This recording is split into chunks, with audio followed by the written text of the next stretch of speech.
This is Oraimo TWS Airpods Pro. Let's see how to connect it to laptop. First, turn on Bluetooth on your laptop.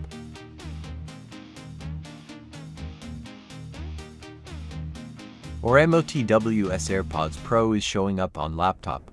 Now connected. TWS Airpods Pro is now connected to laptop.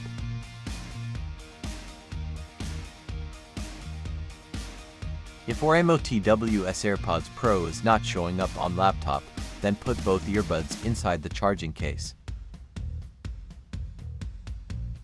This is the reset button on the earbuds. Press and hold the reset button for 5 seconds and the earbuds will start resetting. After resetting the earbuds, try connecting to laptop. Oraimo TWS Airpods Pro is showing up on laptop. Now connected.